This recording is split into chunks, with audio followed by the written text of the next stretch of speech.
وكفى أما بعد فأعوذ بالله من الشيطان الرجيم بسم الله الرحمن الرحيم ولا تقربا هذه الشجرة فتكونا من الظالمين فأزلهما الشيطان عنها فأخرجهما مما كانا فيه. محترم بزرگوں بھائیو، اللہ تبارک و تعالیٰ کا احسان ہے کہ اللہ تبارک و تعالیٰ نے ہمیں ایمان اور اسلام کی دولت عطا فرمائی، اور اللہ تبارک و تعالیٰ نے ہمیں حضور صلی اللہ علیہ وسلم کی امت کے اندر پیدا فرمایا۔ حضرت آدم علیہ السلام کے متعلق ہماری بات چل رہی تھی کہ ابلیس کو تو اللہ نے جنت سے نکال دیا تھا، اور حضرت آدم کو یہ حکم دیا کہ آدم تم اور تمہاری بیوی جنت میں رہو آرام سے، اور جنت کی نعمتیں کھاؤ جو چاہو۔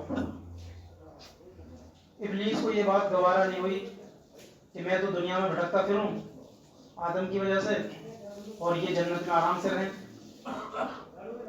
تو ابلیس نے اللہ کے سامنے قسم کھائی تھی کہ میں آدم کو، آدم کی بیوی کو اور ان کی اولاد کو بہکاتا رہوں گا، اور میں ان کو پھسلا دوں گا ان کو۔ ہاں، چند لوگ ہیں جو بالکل ہی اللہ کے خاص بندے ہوں گے، وہ ضرور میرے بہکائے میں نہیں آئیں گے، باقی اکثروں کو میں بہکا دوں گا۔ ادھر اللہ تعالیٰ نے حضرت آدم کو کہا کہ جنت کی ساری چیزیں استعمال کرنی ہیں، وَلَا تَقْرَبَا هَٰذِهِ الشَّجَرَةَ، اللہ نے فرمایا اس درخت کے قریب مت جانا، اور اس کی وجہ بھی بتا دی کہ اگر تم اس درخت کے قریب چلے جاؤ گے تو تمہارا کیا انجام ہوگا، فَتَكُونَ مِنَ الظَّالِمِينَ، تم ظالم بن جاؤ گے۔ یعنی اللہ نے پہلے ہی آگاہ کر دیا تھا کہ دیکھو جنت کی ساری چیزیں استعمال کرنی ہے۔ ایک درخت کی طرف اشارہ کر کے فرمایا کہ اس درخت کے قریب بھی مت جانا۔ حالانکہ قریب جانا مراد نہیں تھا، اصل تو یہ تھا کہ کھانا مت، لیکن قریب جانے سے ہی منع کر دیا، اس لیے کہ جب انسان قریب جائے گا تو کھانے کی تمنا ہوگی، اور جب قریب ہی نہیں جائے گا تو کھا بھی نہیں سکتا۔ کھانے کے لیے قریب جانا ضروری ہے، بغیر قریب جائے ایسا تو نہیں کہ دور سے ہی کھا لے گا۔ تو اللہ نے فرمایا کہ اس درخت کے تو قریب بھی جانے کی ضرورت نہیں ہے، یعنی اتنا اس سے دور رہنا ہے۔ اب ابلیس کو اس بات کا پتہ چلا کہ اللہ تعالیٰ نے حضرت آدم کو ایک درخت کے قریب جانے سے منع کیا ہے، اور اس کی وجہ بھی بتا دی، اگر تم اس درخت کے قریب چلے گئے، تم نے اس کا پھل کھا لیا تو تم ظالم ہو جاؤ گے، اور ظالم کا انجام کیا ہوتا ہے وہ سب جانتے ہیں۔ تو ابلیس نے سوچا کہ یہ اس سے اچھا کوئی موقع نہیں ہے کہ کسی بھی طریقے سے حضرت آدم کو بہلا پھسلا کر یہ درخت کا پھل کھلوا دو۔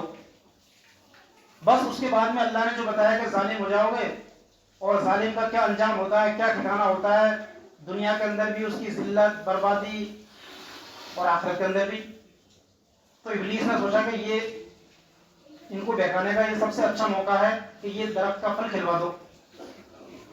حالانکہ اللہ نے پہلے آگاہ کر دیا تھا کہ کھاتے ہی تم ظالم بن جاؤ گے، کیونکہ اللہ کو معلوم ہے کہ ظلم کا کیا انجام ہوتا ہے، کیا نتیجہ ہوتا ہے۔ دنیا کے اندر ہم بھی آئے دن دیکھتے رہتے ہیں، تجربات کرتے رہتے ہیں کہ جن حکومتوں نے، جن بادشاہوں نے اپنی امت پر، اپنی رعایا پر ظلم و زیادتیاں کی، ان کا انجام برا ہوا۔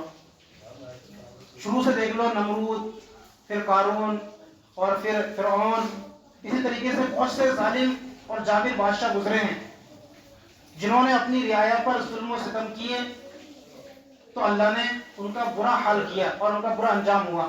اور اس وقت سے لے کر آج تک ہم تجربہ کریں، ہم دیکھیں کہ جہاں جہاں بھی ظلم ہوتا ہے، چند ہی سالوں میں اس کا نتیجہ بربادی ہوتی ہے۔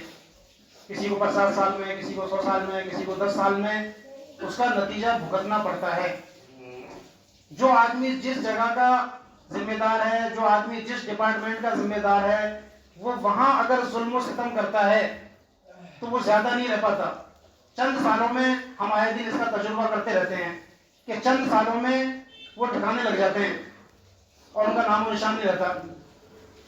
تو اس لیے اللہ نے پہلے ہی حضرت آدم کو آگاہ کر دیا تھا، دیکھو سب کچھ کھانا جنت میں، ساری نعمتیں تمہارے لیے ہے، بس اس درخت کے قریب مت جانا ورنہ تم ظالم بن جاؤ گے. اتنا اللہ نے کہا. اب وہ درخت کون سا تھا اس کے بارے میں بہت ساری باتیں ہیں، کوئی فکس اللہ نے، چونکہ قرآن میں کسی چیز کا جب ذکر نہیں آتا تو پھر اس میں حدیثوں میں کئی روایتیں ہو جاتی ہیں تو پھر اختلاف ہو جاتا ہے. تو بعض روایت سے پتہ چلتا ہے کہ وہ گیہوں کا درخت تھا، بعض سے کھجور کا، زیتون کا، یا اور بھی بہت ساری باتیں ہیں، لیکن زیادہ تر رائے کیا ہے کہ وہ گیہوں کا درخت تھا. اب اس کو کھانے سے جو ہے منع کر دیا. اب ابلیس نے یہ سوچا کہ میں کیسے بہتا ہوں، اور اللہ نے جنت کے جو دربان ہیں، جو داروغہ ہیں، ان سے بھی یہ کہہ دیا تھا کہ دیکھو ابلیس کو اندر مت آنے دینا. ابلیس کو میں نے اپنے دربار سے نکال دیا، اب یہ اندر آنے کی کوشش کرے تو اس کو آنے مت دینا. تو جنت کے دربار یہ بھی ابلیس کو آنے نہیں دیتے.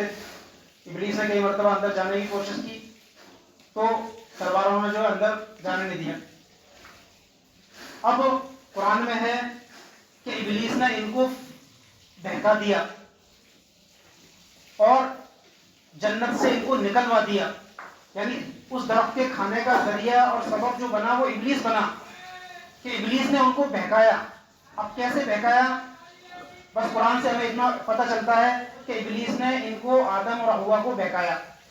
اب آدم اور حوا اندر جنت میں، یہ باہر، اندر کیسے گیا؟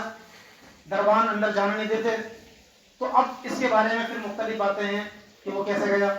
تو ایک بات تو یہ ہے کہ ابلیس نے دور سے ہی وسوسہ ڈالا، ان کے آدم و حوا کے دل دماغ میں یہ خیال ڈالا، یہ وسوسہ ڈالا اور اس کے فائدے ان کو بتائے تو انہوں نے کھا لیا.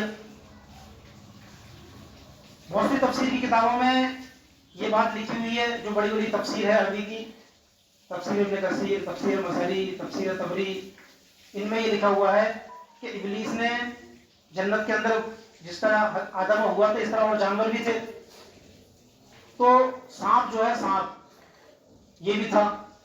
اب دنیا کا سانپ یہ تو چھوٹا سا ہوتا ہے، لیکن وہاں کا وہ بڑا لمبا پورا تھا، اونٹ کی طرح. تو یہ ابلیس اس کے پاس میں گیا، سانپ کے پاس میں، اور اس کو تیار کیا سانپ کے لیے، اس کی تعریف کی اور اس سے کہا کہ دیکھو ہماری پرانی دوستی ہے، ہم پہلے ساتھ ساتھ رہتے تھے، اور بس آپ کو اتنا کرنا ہے کہ مجھے اپنے منہ میں اندر بٹھا کے اور اندر جنت میں لے جاؤ.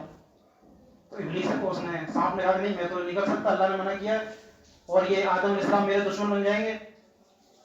تو ابلیس نے کہا گھبرانے کی ضرورت نہیں ہے، میں تیری حفاظت کروں گا اور تجھے کوئی نقصان نہیں پہنچے گا، انسان سے ہمیشہ میں تیری حفاظت کروں گا، گھبرا مت. اس طرح ابلیس نے اس کو تسلی دی.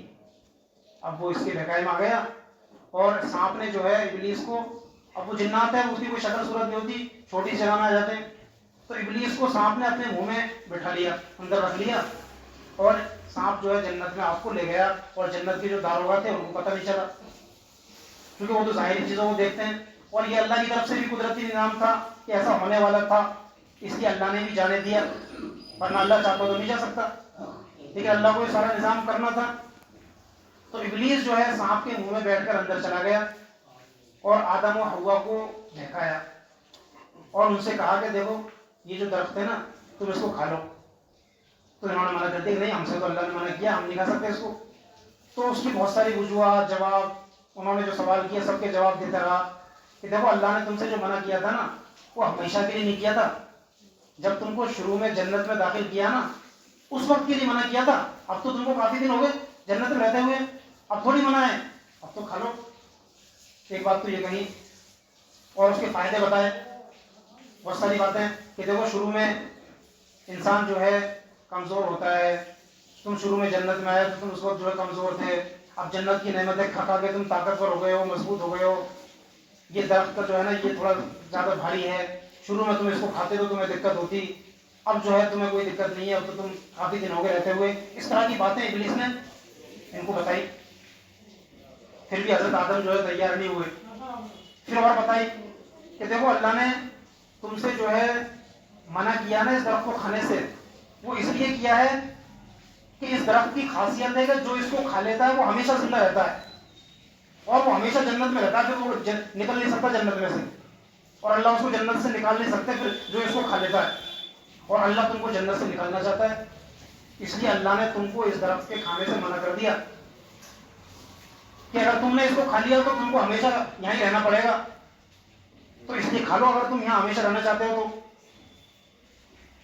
اس طریقے سے ایک بات بتائی کہ اللہ نے تم کو اس لیے منع کیا ہے کہ اگر تم اس کو کھا لو گے تو تم فرشتہ بن جاؤ گے، یعنی تم تو انسان ہو، فرشتے الگ مخلوق ہیں، تو تم اگر اس کو کھا لو گے تو تم بھی فرشتہ بن جاؤ گے، اور اللہ تم کو فرشتہ بنانا نہیں چاہتا، اس لیے اللہ نے تم کو اس کے کھانے سے منع کیا ہے۔ تو اسی طرح کی جو بہت ساری باتیں، یہ 2-3 باتیں تو وہ ہے جو قرآن میں آئی ہیں، اس کے علاوہ اور بھی نہ معلوم کس کس طریقے سے اس نے کوشش کی ہوگی بہکانے کی، کس کس طریقے سے جو ہے تیار کیا ہوگا ان کو کھانے کے لیے۔ تو حضرت حوا جو ہے کھانے کے لیے تیار ہو گئی، حضرت آدم تو تیار نہیں ہوئے شروع میں۔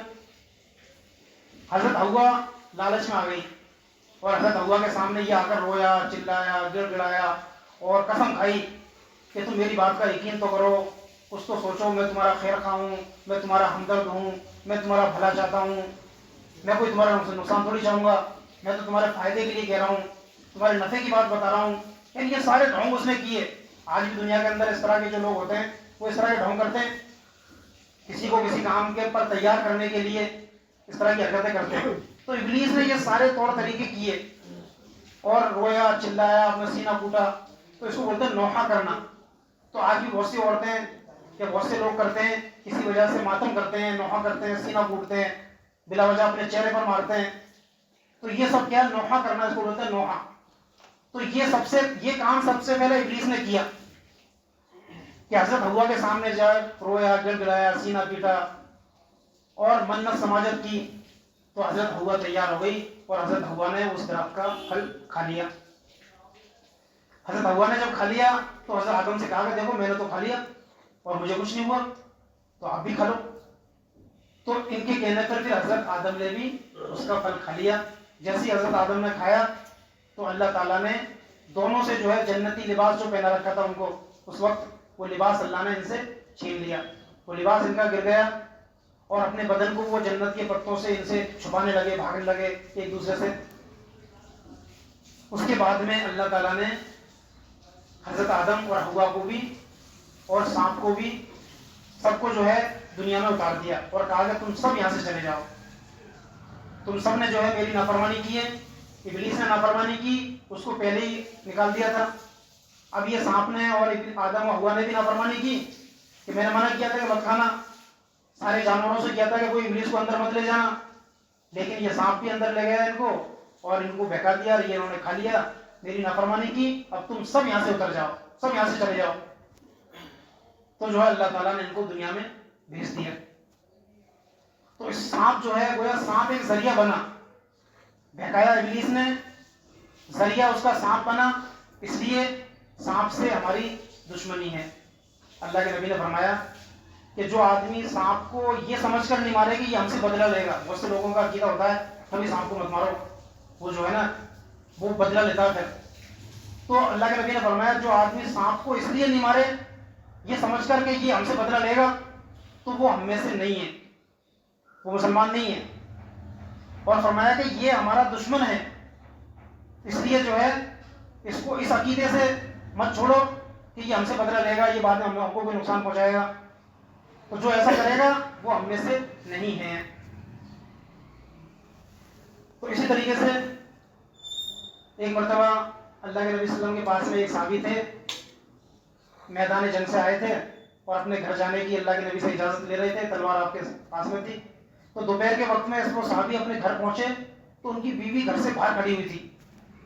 ان کو بڑا غصہ آیا کہ بیوی اور گھر سے باہر، چونکہ اس وقت یہ تصور ہی نہیں ہوتا تھا، آج تو ہمارا حال ہی بالکل الٹا ہو چکا ہے، عورتوں کو اندر رہنا چاہیے، عورتیں سب باہر ہیں، اور مرد جو ہے مردوں کو کام کرنا چاہیے، محنت کرنی چاہیے، مرد اندر پڑے رہتے ہیں، محنت مزدوری کرتے نہیں، عورتوں سے کرواتے ہیں۔ تو آج تو معاملہ بالکل الٹا ہے، لیکن اس وقت یہ تصور ہی نہیں ہو سکتا تھا کہ عورت اور گیٹ کے باہر کھڑی ہو، گھر کے باہر کھڑی ہو۔ تو یہ صحابی کو غصہ آیا بہت تیز اور ان کو مارنے کے لیے دوڑے۔ تو بیوی نے کہا نہیں تھوڑی دیر رکو، پہلے میری بات سنو، اور اندر جا کر دیکھو چارپائی پر ایک سانپ ہے۔ تو یہ صحابی جب اندر گئے تو واقعی چارپائی پر ایک سانپ کھڑا ہوا تھا، بیٹھا ہوا تھا. تو ان کے ہاتھ میں نیزہ تھا، جنگ سے آئے تھے. آتے ہی جو ہے اس سانپ کے وہ نیزہ گچکا دیا اور گچکا کر اس کو باہر لے کر آئے دروازے پر. اتنے میں اس سانپ نے بھی ان پر حملہ کیا اور پھر یہ سانپ بھی مر گیا اور یہ صحابی بھی مر گئے. اس بات کی خبر اللہ کے نبی کو پہنچائی ترنت کہ وہ صحابی جو ابھی آپ کے پاس سے گئے تھے ان کے ساتھ میں یہ حادثہ ہو گیا. تو اللہ کے نبی تشریف لائے، دیکھا اور بتایا کہ وہ جنات تھا. اور پھر کہا کہ آئندہ مدینہ کا جو سانپ ہوتا ہے وہ جنات ہوتا ہے عام طور پر. اس لیے مدینہ کے اندر کوئی تم سانپ دیکھو یا گھروں کے اندر عام طور پر جو سانپ ہوتے ہیں، کیونکہ سانپوں کے رہنے کی جگہ الگ ہے، وہ جنگلوں میں رہتے ہیں، گندگی میں رہتے ہیں، دور رہتے ہیں، گھروں میں نہیں رہتے عام طور پر. لیکن گھروں میں اگر کوئی سانپ تم کسی وجہ سے کبھی دیکھو تو اس کو ڈائریکٹ مت مارو، بلکہ پہلے اس کو یہ بتا دو اور یہ خبر کر دو کہ دیکھو اگر تم کوئی جنات ہو تو تم جو ہے یہاں سے چلے جاؤ اور ہماری نظروں سے غائب ہو جاؤ ورنہ ہم تمہیں مار دیں گے. اس طرح ایک دو مرتبہ کہہ کے اگر وہ نہیں جاتا ہے تو پھر اس کو مار دو. یہ کہنے کے بعد بھی اگر وہ نہیں جاتا ہے تو سمجھ جاؤ کہ وہ پھر حقیقت میں سانپ ہی ہے، وہ کوئی جنات نہیں ہے. سانپ جو ہے، جنات جو ہے سانپ کی شکل میں ہوتا ہے، لیکن جب ہم نے یہ کہہ دیا اگر وہ واقعی جنات ہوگا تو چلا جائے گا، اور یہ کہنے کے بعد بھی نہیں جا رہا تو سمجھ جاؤ کہ وہ حقیقت میں سانپ ہے، پھر تم اس کو مار دو. تو اس طریقے سے جو ہے حضرت آدم سے بھی غلطی ہو گئی، حضرت حوا سے غلطی ہو گئی اور اللہ نے حضرت آدم اور حوا کو بھی جنت سے دنیا میں بھیج دیا. اللہ تعالیٰ ہم سب کو